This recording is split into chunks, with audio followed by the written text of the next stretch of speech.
Hello, and welcome back to Turkey Talk with your host, Amelia Ann. That's me.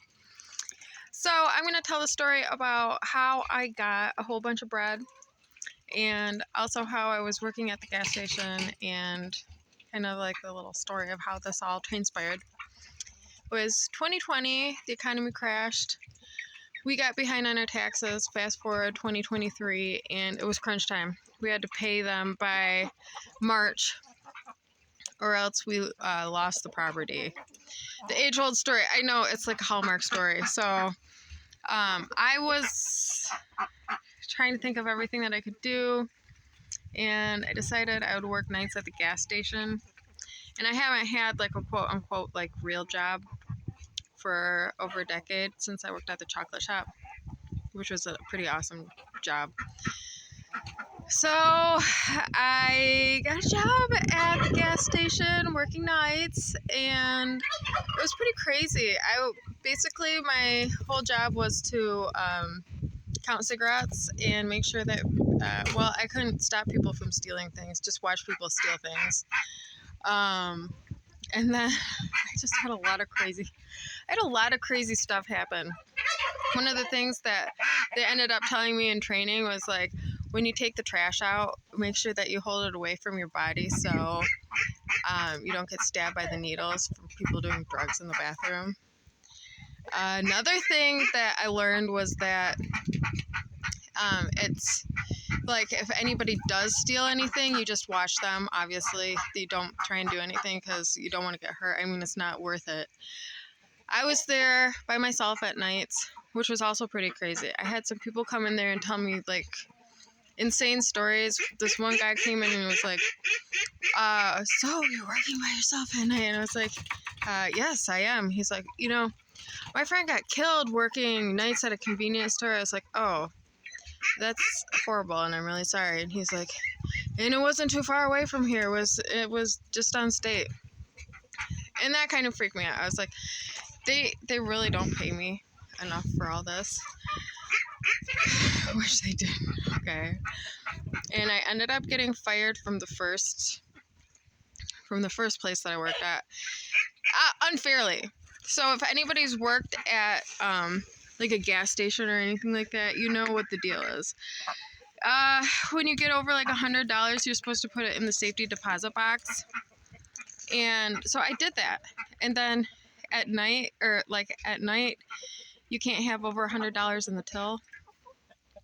But you have to like count it close, because I guess you have to have at least that much so people can get change and stuff. Anyway, in the morning, come morning time, my till was short $23. But I realized I had got 100, so that I had actually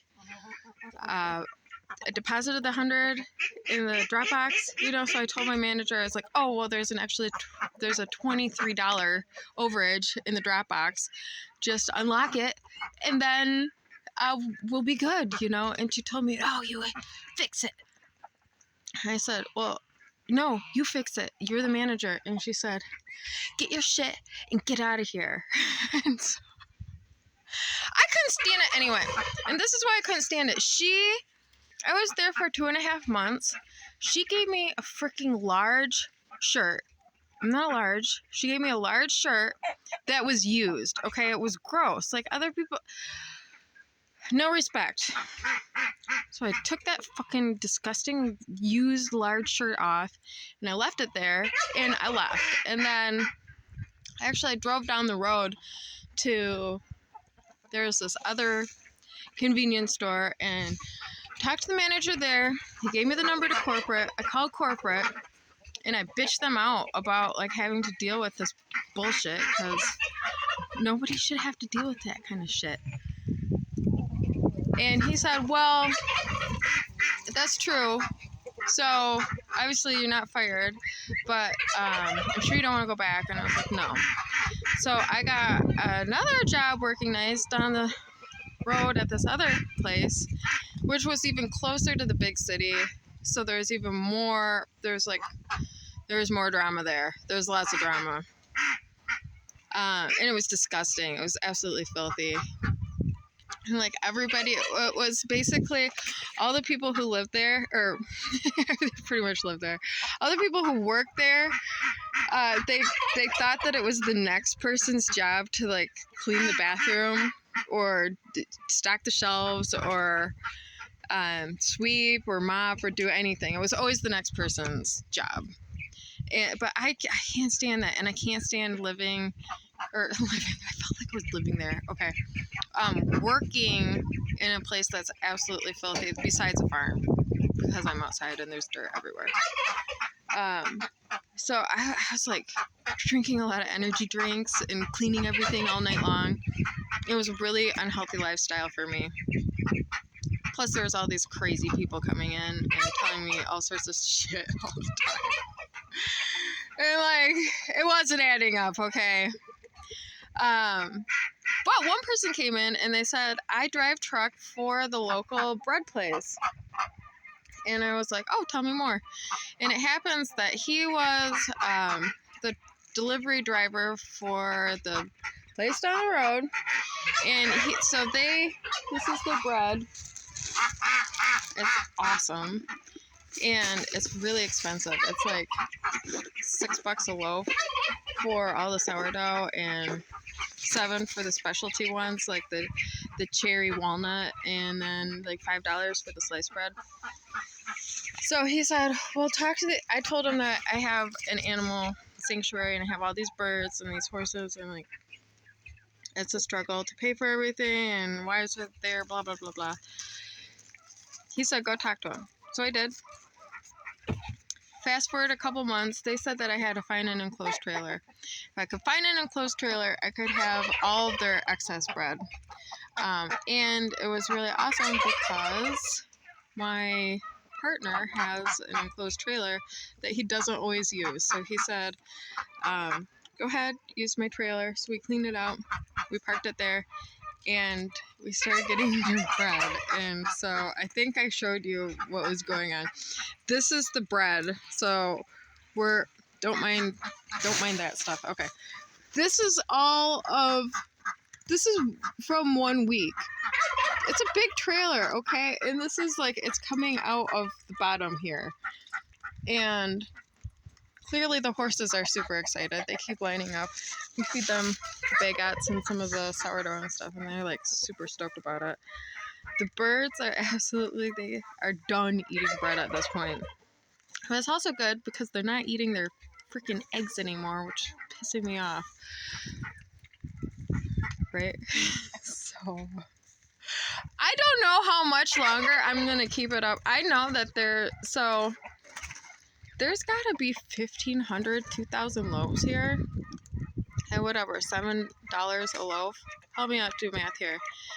That's like a lot of money, okay? 52 weeks in a year, over $10,000 worth of bread a week.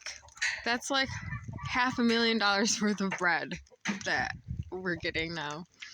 And it's not all expired. Like, this stuff's been sitting out for half a week because I'm gardening and I just don't have time to deal with this all. So it is a bitch. I gotta take this stuff out of the freaking plastic containers like every time that it gets here.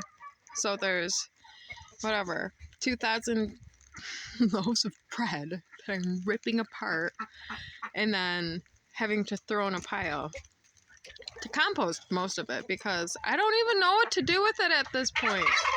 I'm definitely looking for suggestions. I'm thinking about, like, can I set out a drying rack and then dry some for wintertime? You know, I don't think I want to keep this up during wintertime, and I don't want to give up the gig either. Like, truth be told, there's been bread here the first day that we get here, and it isn't expired for like another 4 days. So I've been taking it home and making French toast out of it because we have all these eggs and this unlimited supply of bread. So actually for me, like, it's pretty awesome. I must say, it's like actually the best French toast that I've ever had. And I don't work at the freaking gas station anymore. We ended up pulling it off. We paid our taxes. Thank goodness.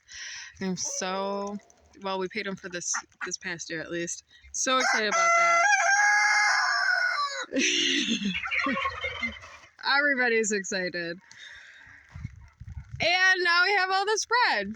So basically that is the story of, you know, the $500,000 French toast, saving the farm, and me sitting on a bunch of dough now. So that's how I went from working at a gas station to sitting on a whole bunch of dough. So, alright. I think I'll conclude this. Okay, I came up with my catchphrase, I think. I want to try it out. It goes like this. It's perfect. Okay, you like that. It's my new catchphrase. I was also contemplating throwing the horses a couple baguettes while we're here. Just, you know, finish this episode out. I mean, some of you might agree with this, some of you might not, but I think that it's fine. I've been feeding bread to horses for 20 years. As long as you don't feed them a whole lot, they're actually stoked about it. And yeah, anyway, I'll introduce the horses a different episode and continue. I have many more episodes planned. So thank you for tuning in, and I'll talk to you next time. I'll turkey talk to you next time.